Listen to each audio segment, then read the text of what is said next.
நண்பர்கள் அனைவருக்கும் வணக்கம். தொண்டை புண்ணில் ஜலதோஷத்தில் மாட்டிக்கிட்டு இருக்கிறதுனால நிறைய பேச முடியாது. நிகழ்வில் கலந்து கொண்டு சிறப்பாக உரையாற்றி அமைந்திருக்கும் தோழர் ரோகிணி அவர்களுக்கும், அண்ணன் தேவநேயன் அவர்களுக்கும், நண்பர்கள் ஆதிவல்லியப்பன், சரவணனுக்கும், நிகழ்ச்சியை தொகுத்து வழங்கிய கன்னிக்கோயில் ராஜா அவர்களுக்கும் எனது மனமார்ந்த நன்றி. இந்த கதை 2019 இதுக்கான விதை விழுந்துச்சு. ஏன்னா அது ஒரு நிஜ சம்பவம். தங்கை மகாவின் அவருடைய ஊரில் நடந்த ஒரு கதை அது. அதுக்கு ஒரு நிஜமான கேரக்டராக தேவநேயன்லாம் உதவி இருப்பார். அந்த குழந்தையை மீட்கிறதுல ஆரம்பித்து நிறைய எஸ்பிட்ட பேசி, இது ஒரு பாதி நிஜ கதை. அது மீதி நம்மளுடைய ஒற்றை வரி குழந்தை கடத்தப்பட்டது மட்டும் நிஜம், மற்ற எல்லாமே நம்ம பில்டப் தான். அப்படி இந்த கதையை உருவாக்கணும். அப்போ அந்த 19 எழுதி ஏற்கனவே சரவணன் சொன்ன மாதிரி தொடர்ச்சியாக அந்த கதை எழுத முடியாமல் ஒரு 7-8 சாப்டரோடு நின்று போயிடுச்சு. அது கொரோனா காலத்தில் நடக்கிற மாதிரியான கதை. சரவணன் அதை பற்றி பேசும்போது சரவணன்ட்ட சொன்னேன், சரவணன் அதை எழுத முடியல, அது தேங்கி போயிடுச்சு, அப்படி நிற்கிது, ஒரு 8 சாப்டர் வரைக்கும் எழுதிட்டேன் அப்படிங்கிறப்ப, இன்னும் எவ்வளோ போகும்னே அப்படின்னு கேட்டாங்க. இன்னும் ஒரு 10 சாப்டர் வரைக்கும் போகும் போல இருக்குப்பா, பெருசாக இருக்குது அப்படின்னு. இப்போ எழுதுங்க மித்த கதைகளை. நான் சொன்னேன், இல்லை கொரோனா காலமாக இருந்துச்சு, இப்போ கொரோனாலாம் போனதுனால இது எப்படி கொண்டு போகிறதுன்னு தெரியல, ஒரு குழப்பமாக இருக்குது அப்படின்னு சொன்னேன். சரவணன் ஒரு ஐடியா கொடுத்தப்ப, நான் அது வரைக்கும் செய்யாத ஒரு ஐடியா. அசோகமித்திரனுடைய ஒற்றன் படித்தவர்களுக்கு தெரியும், ஒரு நாவல் எழுதுவதற்கு முன்னால் அது ஒரு மேப் போட்டு இது இது இது இதுன்னு ஒரு லிஸ்ட்டு போட்டு போகிறதாக அந்த நாவல் பண்ணியிருப்பார். அதுபோல் ஒரு ஸ்னாப்சிஸை முதல்ல எழுதிருங்க. நான் சொன்னேன், தொடர்கதைக்கு ஸ்னாப்சிஸ் எழுதி பார்த்துருக்கோம். நானும் ஒரு ஊடகவியலாளர்னாக, பத்திரிகையாளனாக முதல்ல ஸ்னாப்சிஸை வாங்கிடுவோம். நானும் ஸ்னாப்சிஸ் கொடுத்து தொடர் எழுதியிருக்கேன்.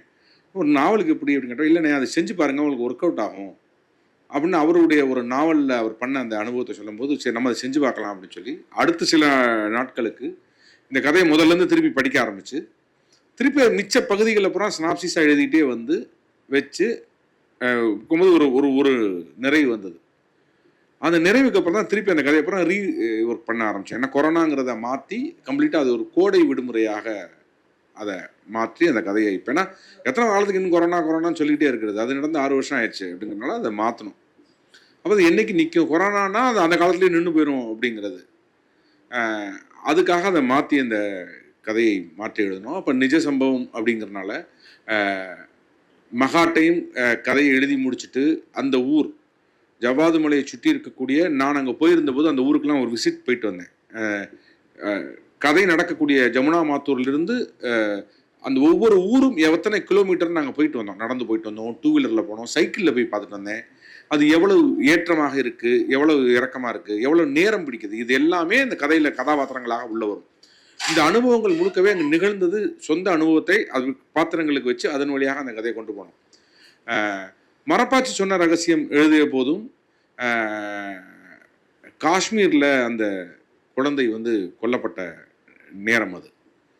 அந்த கதை ஆசிஃபா, அந்த கதை கான விதை அங்கேருந்து வந்துச்சு. இது பேசணும் அப்படின்னு நான் ஏற்கனவே செய்தியாளனாக இருந்ததுனால இந்த பாலியல் துன்புறுத்தலுக்கு ஆளான விக்டிம்களை நான் சன் டிவியில் வேலை பார்க்கும்போது ஒரு முறை சந்திச்சிருக்கேன். அப்படி சந்திக்கும் போது கிட்டத்தட்ட எல்லா விக்டிம்களுக்கும் ஒரே கதை தான் இருக்கும். சம்பவம் வேறு, அதாவது இடம் வேறு, ஊர் வேறு, ஆனால் சம்பவம்லாம் ஒன்று தான். அவங்க சொல்கிற ஒரு டைலாக் எல்லாருக்கும் அப்படி பொருந்தி போயிட்டே இருக்கும். அது திருநங்கையர் வாழ்க்கையிலையும் அது நடந்துகிட்டே இருக்கும். அதே போல் இங்கே இந்த விக்டிம்களுக்கும் ஒரே விஷயம். திருநங்கைகள் வாழ்க்கையில் ஆணாக இருந்து பெண்ணாக மாறக்கூடிய இவர்கள் எல்லாருமே இந்த 10 பருவத்தில் உள்ளே வரும்போது வீட்டில் அம்மாவோட ட்ரெஸ்ஸு, அக்காவோட ட்ரெஸ்ஸு இதை போட்டு ஆடி பார்க்குறது, கண்ணாடியில் தன்னை உருவகப்படுத்தி பார்க்குறது, அதனால் அடி வாங்குறது, அதனால் வீட்டை விட்டு ஓடுறது, அதனால் அவமானப்படுத்தப்படுறது, பள்ளிகளில் வாத்தியார்கள் துன்புறுத்தலுக்குள்ளாது, சக மாணவரால் துன்புறுத்தலுக்குள்ளாகிறதுன்னு அந்த கதையை நீங்கள் ஒரு 100 பேர்கிட்ட கேட்டிங்கன்னா 100 பேரில் 90 பேர் அதே கதையை சொல்லுவாங்க. அதே போல் இந்த விக்டிம்கள்கிட்ட நான் உட்காந்து பேசும்போது, ஒரு செய்தியாளனா, நான் இப்போ பேச்சுலர் வேறு, எனக்கு அது ரொம்ப அதிர்ச்சியாக இருந்துச்சு. இப்படி ஒரு உலகம் இருக்குங்கிறதே எனக்கு அப்போ தான் தெரியும். நான் அவங்கள்ட்ட உட்காந்து பேசும்போது டாக்டர் மனோரமான்னு ஒருத்தங்க இருந்தாங்க, அவங்க தான் அந்த நிகழ்ச்சி பண்ணியிருந்தாங்கன்னு நினைக்கிறேன். அப்போ அவங்ககிட்டையும் பேசினேன். அப்போ அவங்க எல்லாரும் ஒரே விஷயத்தை திருப்பி சொன்னாங்க, இதை வெளியே சொன்னால் உனக்கு அசிங்கம், இதை வெளியே சொன்னால் உனக்கு அசிங்கம் அப்படின்னு எல்லாரையும் அந்த வார்த்தை சிறைப்படுத்தி வச்சிருக்கு. அப்போ அதை உடைக்கணும் அப்படிங்கிறது தான் மரப்பாச்சியில் நம்ம அந்த வேலையை செஞ்சோம். நம்ம அப்போ அந்த கதையை எழுதி முடித்த உடனேயே முதல்ல என் பதிப்பகர் தயங்கினார். அதுக்கப்புறம் அது பயப்படுற அளவுக்கு இருக்காது, நம்ம அதை பண்ணிடலாம், ஒரு ஃபேண்டஸியாக வச்சு அந்த கதையை சொல்லிடலான்னு நம்ம அந்த கதையை எழுதணும். அப்போ தேவனேனன்ட்ட வந்து சொன்னேன், ஆனால் இந்த மாதிரி ஒரு கதை இருக்குது, இதை படித்து பார்த்து ஃபேக்ட் செக்கிங் மட்டும் எனக்கு சரி பண்ணி கொடுக்கணும் அப்படின்னு நானும் பார்க்குறேன். ஜெஸ்ஸின்னு ஒரு தோழர் இருக்காரு, அவங்க அந்த ஏரியாவில் ஒர்க் பண்ணிகிட்டு இருக்காங்க குழந்தைகளுக்கா, நீங்கள் அவங்ககிட்டையும் ஒரு வார்த்தை கொடுங்க அப்படின்னு சொல்லி அவங்ககிட்ட கொண்டு போய் கொடுத்தோம். அப்போ தான் அவங்க ஒரு வார்த்தையை திருத்தினாங்க. எனக்கு அப்போ தான் பழசு ஞாபகம் வச்சு மனோரமா டாக்டர் சொன்னது என்னென்னா, நாம் இன்றைக்கும் வந்து குட் டச் பேட் டச்னு சொல்லிக்கிட்டே இருக்கோம். அது இல்லை, சேஃப் டச் அன்சேஃப் டச்சுங்கிற வார்த்தையை பயன்படுத்தினாங்க. பாதுகாப்பான தொடுதல், பாதுகாப்பு அற்ற தொடுதல்ங்கிறது தான் சரியானது, பொலிட்டிக்கலாக அதுதான் சரியான சொல் அப்படிங்கிறதுக்கு அதுக்கான ரீசனும் எனக்கும் தெரியும், அவங்களுக்கும் தெரியும், அந்த துறையில் இயங்குறவர்களுக்கும் தெரியும். அதை மக்கள்கிட்ட கொண்டு போய் சேர்க்கணுங்கிறதுக்காக நம்ம அந்த கதையில் அதை பதிவு பண்ணோம். அப்போ இந்த கதை குழந்தை தொழிலாளரை பற்றி பேசுது, குழந்தை கடத்தலை பற்றி பேசுது அப்படின்னு சொல்லும்போது இந்த கதையும் எழுதி முடிச்சுட்டு ஃபேக்ட் செக்கிங்க்கு மெகா பார்த்து கொடுத்த மாதிரியே தேவனேனன்ட்ட நான் திருப்பி கொடுத்தேன். ஆனால் இதில் வந்து இந்த குழந்தையை மீட்கிறதுக்கு யாரெல்லாம் உதவுவாங்க அப்படிங்கிறதெல்லாம் இருக்கு இல்லையா, அந்த படிநிலையெல்லாம் கரெக்டாக போகுதா, நீங்கள் அதை ஒரு செக் பண்ணுங்கன்னு சொன்னால் எஸ் கரெக்ட்பா அப்படின்னு சொல்லிட்டார். உள்ளபடியே சொல்ல போனால் அந்த கதையில் வரக்கூடிய இன்ஸ்பெக்டர் வந்து தொடக்கத்தில் பிரச்சனை பண்ணுவார், திருப்பி அவரே தான் அந்த குழந்தையை கண்டுபிடிக்கிறதுக்கு இறங்கி செயல்படுவார். ஸோ இங்கே என்னுடைய எல்லா துலக்கத்தில் ஆரம்பித்து என்னுடைய எல்லா கதைகளையும் வரக்கூடிய பாத்திரங்களில் பார்த்தீங்கன்னா மனிதர் யாரும் புனித பிம்பமாக நான் யாரையுமே கட்டமைக்க மாட்டேன். எல்லோருக்குள்ளும் எல்லா கேரக்டருக்குள்ளேயும் நல்லவனும் இருப்பான், கெட்டவனும் இருப்பான். அது அந்த சூழல் தீர்மானிக்குங்கிறது தான் வந்துக்கிட்டே இருக்கும். துலக்கத்தில் இன்ஸ்பெக்டர் அப்படி தான் வருவார், பின்னாடி அவர் வந்து அந்த குழந்தையை கண்டுபிடிக்கிறதுக்கு, காணாமல் போன குழந்தையை கண்டுபிடிக்க முயற்சி செய்வார். இதுலேயும் அதே மாதிரி அந்த ஜெகன்மோகன்கிற கேரக்டர் வரும். இப்போ இந்த கதை புதிய உரையாடல்களை பல இடத்துல போய் சேர்க்கணுங்கிறது தான் என்னுடைய ஆசையாக இருந்தது. அப்போ இந்த கதையை முடிப்பதற்கு பெரும் துணையாக இருந்தது வந்து ஐடியா கொடுத்தது வந்து தம்பி விஷ்ணுவரம் சரவணன், அவருக்கு என்னுடைய நெஞ்சார்ந்த நன்றி இந்த இடத்துல சொல்லிக்கிறேன். அதே போல் இதை ஓவியமாக்கணும் அப்படின்னு சொல்லும்போது எனக்கு வந்து மதுரை ரமணன் மனசுக்கு வந்தார். அவர்கிட்ட போய் நான் இந்த கதையை சொன்னேன், கொடுத்தலைவரை நான் பார்த்துக்கிறேன், ஒன்றும் பிரச்சனை இல்லை அப்படின்னு சொன்னார். அப்போ இதை ஒரு சாப்டர் உள்ள மொத்த சாராம்சத்தையும் பேனலாக மொத்தமாக அவர் கொடுத்துருவார்.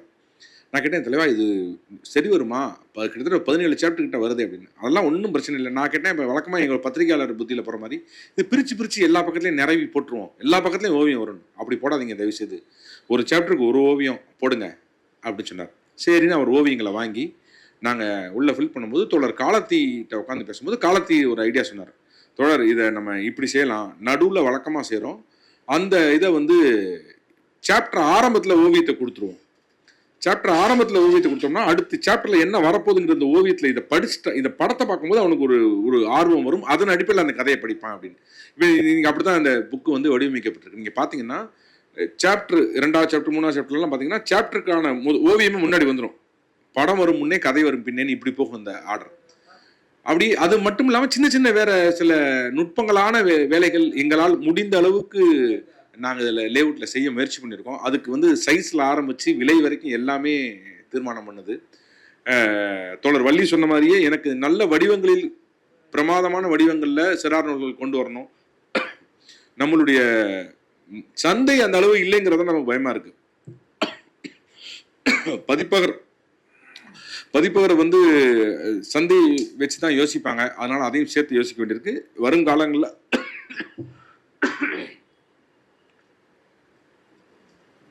மன்னிக்கணும், வருங்காலங்களில் நம் அப்படியும் வடிவமைப்போடு நூல்களை தயார் செய்வோம். நூலை அளவுற அச்சிட்டு கொடுத்த பாரதி புத்தகாலயத்துக்கும் வடிவமைத்து கொடுத்த தோழன் காலத்திக்கும், நல்ல பிரமாதமான ஓவியங்களை என்னோடு சரிக்கு சமமாக கதைக்கு சரி நிகரான ஒரு பங்களிப்பு செய்த ரமணனுக்கும் இந்த இடத்துல நன்றி. நாங்கள் அட்டையிலேயே அதனால தான் வந்து ஆத்தரோடு சேர்த்து ஓவியர் பேரையும் சேர்த்து அட்டையில் போட்டிருக்கோம். சமீப காலங்கள் அப்படி யாரும் போட்ட மாதிரி எனக்கு ஞாபகம் இல்லை. நாம் போட்டிருக்கோம்னா அதுக்கு முக்கிய காரணம் வந்து அந்த அளவு கதைக்கு உறுதுணையாக அவர் இருக்கார் அப்படிங்கிறது தான். இந்த இடத்துல அவருக்கும் நன்றி சொல்லிக்கிறேன். வாய்ப்பு கொடுத்த எல்லோருக்கும் நன்றி, கலந்து கொண்ட எல்லோருக்கும் என்னுடைய அன்பு நன்றி, வணக்கம். தொடக்க பாடல் பாடின கனிவமதனுக்கு சிறப்பு நன்றி.